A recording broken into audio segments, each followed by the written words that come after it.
गया लोकतंत्र का महापर्व।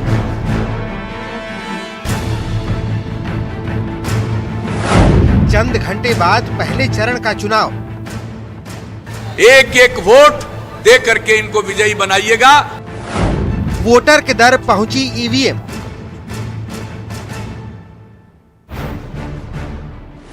खत्म हुई नेताओं की बारी। अगर पहला कदम चलेगा तो देश के इतिहास में पहली बार 10 लाख नौजवान को। अब है जनता की बारी।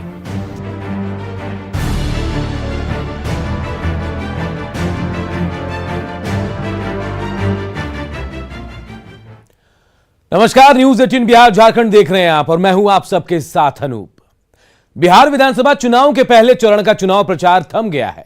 28 अक्टूबर को वोट डाले जाएंगे और इसके लिए बिहार पूरी तरह से तैयार है। आखिरी दिन तमाम पार्टियों के दिग्गज नेताओं ने धुआंधार प्रचार किया। पहले चरण की वोटिंग में कुल 71 विधानसभा सीटें हैं और इनका दायरा 16 जिलों तक फैला है।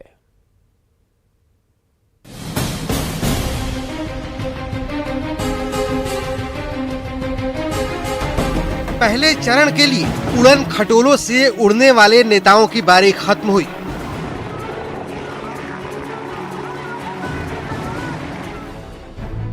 चुनाव से पहले नेताओं ने खूब गाल बजाया। सियासी दंगल में दावों की झड़ी लगा दी। अब जनता की बारी है। चंद घंटों बाद जनता अपने इरादों पर मुहर लगाएगी और बिहार में नई सरकार चुनने का पहला फेज खत्म हो जाएगा। बिहार विधानसभा के पहले चरण में 71 सीटों पर वोट डाले जाएंगे। पहले चरण में 1066 प्रत्याशी मैदान में हैं। 2 करोड़ 14 लाख से ज्यादा लोग मताधिकार का प्रयोग करेंगे।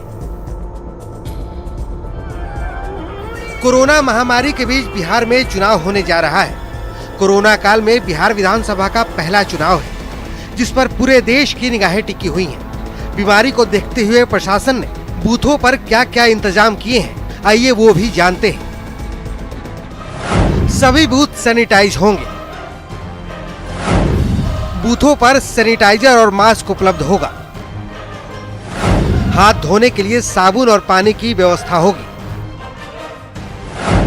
1950 हेल्पलाइन नंबर जारी किया गया है। दिव्यांग मतदाता व्हीलचेयर बुक करा सकेंगे। दिव्यांग मतदाताओं को घर से लाने की जिम्मेदारी प्रशासन की होगी। जाहिर है, सियासी दंगल में नेताओं ने खूब पसीना बहा लिया। अब परीक्षा की घड़ी है। पिछले 5 सालों के खाता बही के साथ नुमाइंदों का हिसाब किताब जनता करने जा रही है, जिसके नतीजे 10 नवंबर को आएंगे। Bureau report, news 18 network.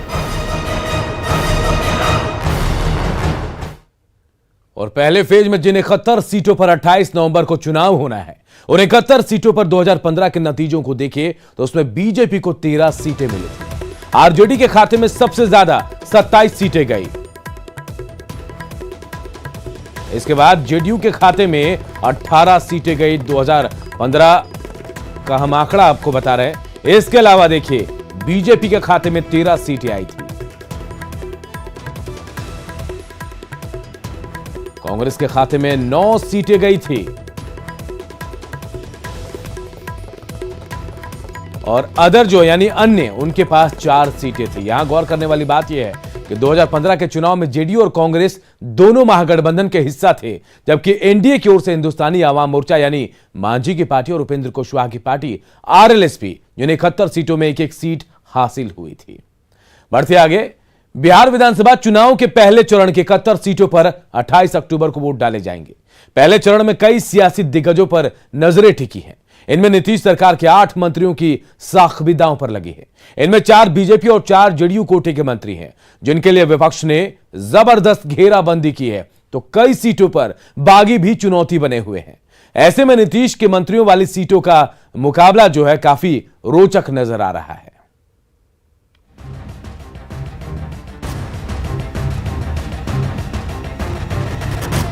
Bihar विधानसभा के पहले चरण के चुनाव में सियासी दिग्गजों की साख पर पूरे बिहार की नजरें हैं। पहले चरण में नीतीश कुमार के 8 मंत्रियों की अग्नि परीक्षा है, जिनमें जेडीयू और बीजेपी कोटे से 4 मंत्री हैं।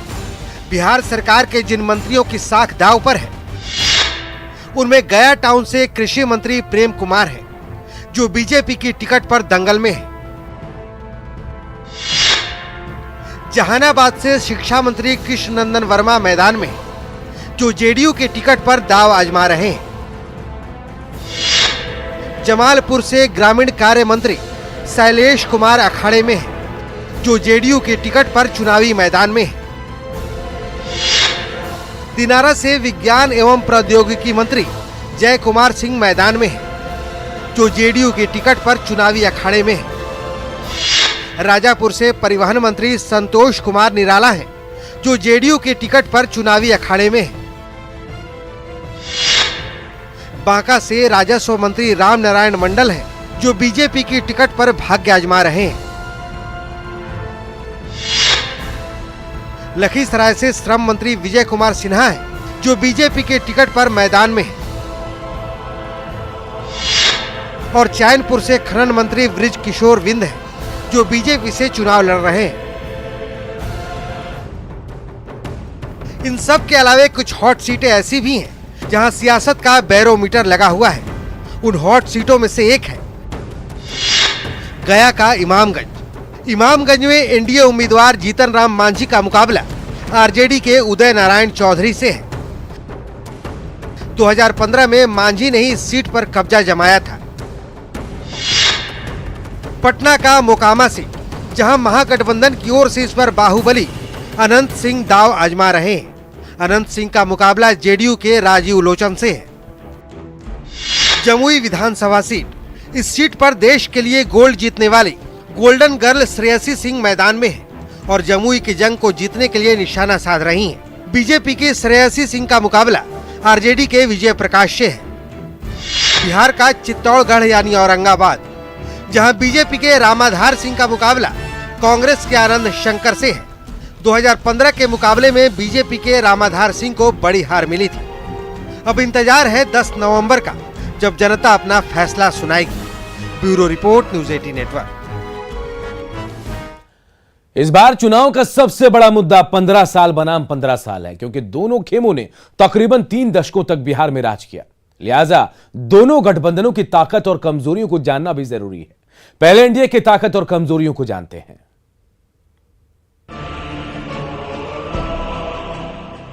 108 सालों का बिहार 17वीं विधानसभा चुनाव की दहलीज पर खड़ा है। 2020 की धुरी पर पिछले 30 सालों की सियासत चक्कर काट रही है। सबसे बड़े गठबंधन एनडीए और महागठबंधन 15-15 साल की सियासत के साथ आमने सामने है। लिहाजा 2020 के तराजू पर सियासी ताकत और चुनौतियों की मापतौल लाजमी है। आइए एक नजर डालते हैं 2020 के दंगल में एनडीए की वो 5 ताकत क्या है, जिसकी बदौलत वो सत्ता में आने का दावा करता है। एनडीए की 5 सबसे बड़ी ताकतों में सबसे बड़ी ताकत है मोदी नीतीश के रूप में मजबूत सियासी चेहरा। बीजेपी जेडीयू के बीच बेहतर तालमेल। एनडीए के पास नीतीश कुमार जैसा कद्दावर चेहरा है, जो बिहार में 15 सालों के विकास की कहानी बयां कर रहा है।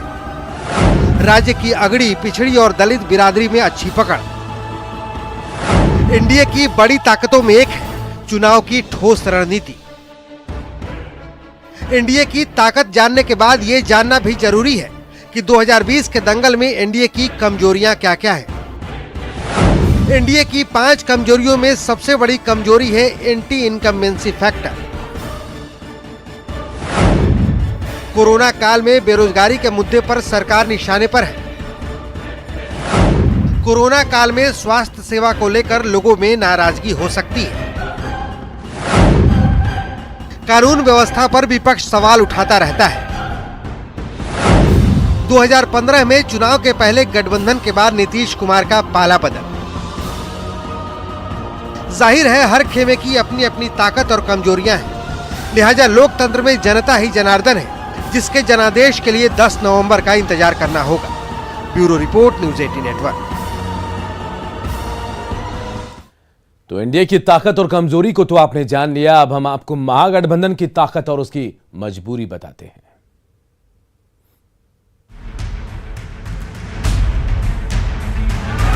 – 2020 के दंगल में कौन किस पर भारी पड़ेगा, ये फिलहाल बताना मुश्किल है, क्योंकि 2020 के अखाड़े में एनडीए और महागठबंधन के बीच कांटे की टक्कर है। पहली बार लालू प्रसाद यादव की गैर मौजूदगी में आरजेडी चुनावी अखाड़े में है। ऐसे में सियासी विरासत को आगे बढ़ाने की जिम्मेदारी तेजस्वी यादव के कंधों पर है। एनडीए के पास प्रधानमंत्री नरेंद्र मोदी और मुख्यमंत्री नीतीश कुमार जैसे कद्दावर नेता हैं, तो महागठबंधन के पास तेजस्वी जैसे कम तजुर्बे वाले नेता। दोनों गठबंधनों की अपनी अपनी ताकत और कमजोरियां हैं, जिसका फायदा दोनों ओर से उठाने की भरपूर कोशिश हो रही है। एक नजर डालते हैं महागठबंधन की मजबूतियों पर। सत्ता विरोधी लहर का लाभ महागठबंधन को मिल सकता है। नए चेहरे के रूप में तेजस्वी युवाओं को आकर्षित कर सकते हैं। यादव और मुस्लिम यानी माई समीकरण बड़ा फैक्टर हो सकता है। लालू के जेल में होने से आरजेडी को सहानुभूति मिल सकती है। 10 लाख नौकरी का वादा जनता को पसंद आ सकता है। दरअसल 1990 से 2005 तक सामाजिक न्याय के नारे के साथ आरजेडी सत्ता पर काबिज रही, तो 2005 से लेकर आज तक बीजेपी के साथ नीतीश कुमार ने सामाजिक बदलाव के साथ साथ सुशासन का भरोसा कायम रखा। लिहाजा बिहार के दंगल में नए नए दावों के साथ साथ नए नए महागठबंधन की जोर आजमाइश है। महागठबंधन की ताकत जानने के बाद अब आइए जानते हैं उन कमजोरियों के बारे में जो महागठबंधन का खेल बिगाड़ सकती है। नीतीश कुमार जैसे कद्दावर नेता के मुकाबले महागठबंधन के पास मजबूत चेहरा नहीं है। तेजस्वी के पास सियासी तजुर्बे का अभाव है। सहयोगी दलों में बेहतर तालमेल की कमी है। चुनाव की ठोस रणनीति का अभाव है। जनता के सामने लालू राबड़ी के 15 सालों की छवि है।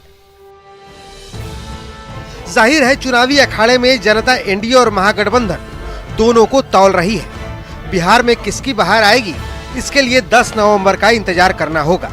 Bureau report, news 18 network. Bhojpuri में काबा, ये सवाल इस वक्त बिहार में तेजी से उठ रहा है। प्रधानमंत्री से लेकर मुख्यमंत्री, तेजस्वी यादव से लेकर रणदीप सुरजेवाला तक हर नेता भोजपुरी में लोगों से कनेक्ट करने की कोशिश कर रहा है। आखिर भोजपुरी को लेकर तमाम पार्टियों के नेताओं में इतना प्यार क्यों छलक रहा है, यह जानने की कोशिश की हमारे सहयोगी आनंद अमृतराज ने। तो भोजपुरी में का बा, कुछ तो बात बा ना, तो प्रधानमंत्री से लेके मुख्यमंत्री, रणदीप सुरजेवाला से लेके तेजस्वी यादव, सब कोई भोजपुरी में ना बोलस, कुछ तो बात बा भोजपुरी भाषा में। और यही जाने खातिर हम पहुंचल बने एक भोजपुरी भाषा क्षेत्र में नया गांव सारण में पड़ेला ना, सारण में नया गांव पड़ेला। तो अब एकरा से अच्छा कहाँ जानकारी मिली? सोनपुर विधानसभा क्षेत्र। का नाम बा? हमारा नाम है कृष्णा प्रसाद। अच्छा कृष्णा जी, ई भोजपुरी के बड़ा भी चलन बढ़ल बा। सब नेता लोग, प्रधानमंत्री एलन तो भोजपुरी में प्रणाम करता रहे, मुख्यमंत्रियों बोलता रहे, जे ना भी भोजपुरी बोलेला वो भोजपुरी बोलता। क्या है कारण? है कि भोजपुरी वो भोजपुरी बोले जी। कहता नहीं कि भोजपुरी गीत आ भोजपुरी भाषा यहाँ के लोकप्रिय भाषा बन गई बा। यही से है कि नेता लोग भोजपुरी में ज्यादा वो इलेक्शन के समय। तो हरेश्वर जी रउआ बताइए कि काहे भोजपुरी इतना चर्चा में बा? बिहार के बड़कर अथी बा, ऐसे ही भोजपुरी के बोले के आइडिया बा। अच्छा, प्रधानमंत्री जब बोलेलन भोजपुरी में तो कैसा लगेला? अच्छा लगला, अच्छा लगला। खास कर जो भोजपुरी बोले के जो बाहरी लोग के अंदाज जो भोजपुरी नहीं जानेलन, और वो जब कोशिश करो तब भोजपुरी और प्यारा बन जाला। जब कोई एक बार फिर से बोला था, नहीं जानेलन। हाँ, ये नहीं जानेलन में बहुत वजन बा। कई बार वो समझावे खातिर केकरो कोशिश करता, एक बार निकल गल किन्ने तक मतलब किन्ने का, यही ना?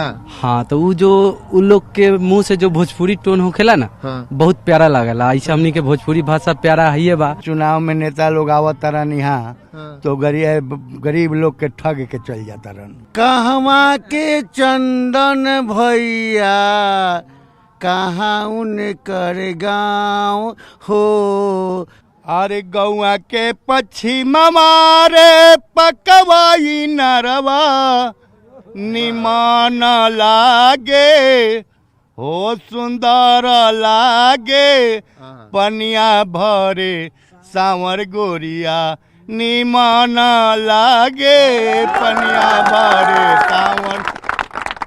यह खासियत बा भोजपुरी में, रहुआ सुनब तबो मजा लगी, गाना सुनब तबो मजा लगी, भाषण सुनब तबो मजा लगी। तो भोजपुरी में जे लोग भी बोलत आ रहे बहुत अच्छी बात बा, लेकिन सबसे अच्छी बात बा कि अगर भोजपुरी के 8वीं अनुसूची में शामिल कर देवल जाओ तो भोजपुरी भाषी जो लोग बाड़े। कैमरामैन अभिषेक के साथ आनंद अमृतराज, न्यूज 18 नेटवर्क, नया गांव। इधर बीजेपी सांसद मनोज तिवारी को धमकी मिली है कि वो चुनावी सभा में सुशांत का मुद्दा ना उठाए। न्यूज 18 से बातचीत में मनोज तिवारी ने कहा कि उन्होंने इसकी शिकायत बिहार के डीजीपी से कर दी है, जिसके बाद उनकी सुरक्षा बढ़ा दी गई है। जान से मारने की, सुशांत सिंह का मुद्दा ज्यादा न उठाने की, ये सब हमको इस मुद्दे पे हमको मार दिया जाएगा ऐसी बात कही गई है। हमें लोगों के आशीर्वाद पे भरोसा है, ईश्वर पे भरोसा है। हम बिहार के लिए, जो बिहार के साथ जो अन्याय हुआ होगा उसकी बात, और बेहतर बिहार किसके साथ इसकी बात कर रहे हैं, करेंगे। डीजीपी साहब को इन्फॉर्म कर दिया और उन्होंने आज जहां जहां मेरी सभाएं थीं बहुत ही अच्छे से उसको केयर किया गया है। बीजेपी नेता और भोजपुरी स्टार दिनेश लाल नेहरुआ ने बिहार चुनाव में एनडीए की जीत का दावा किया है। जनसभा कर पटना लौटने पर न्यूज 18 से खास बातचीत में उन्होंने दावा किया कि बिहार में एनडीए की हवा चल रही है। उन्होंने अपने अंदाज में एक बार फिर कमल खिलने की बात कही है। चप्पा चप्पा कमल खिलेगा बिहार की माटी पर, चप्पा चप्पा कमल खिलेगा बिहार की माटी पर। जनता को भरोसा है, जन जन को भरोसा है, 56 इंच की छाती पर जनता को भरोसा है, 56 इंच की छाती पर। एक छोटे से ब्रेक के लिए रुकते हैं, यहां पर जल्द लौटेंगे।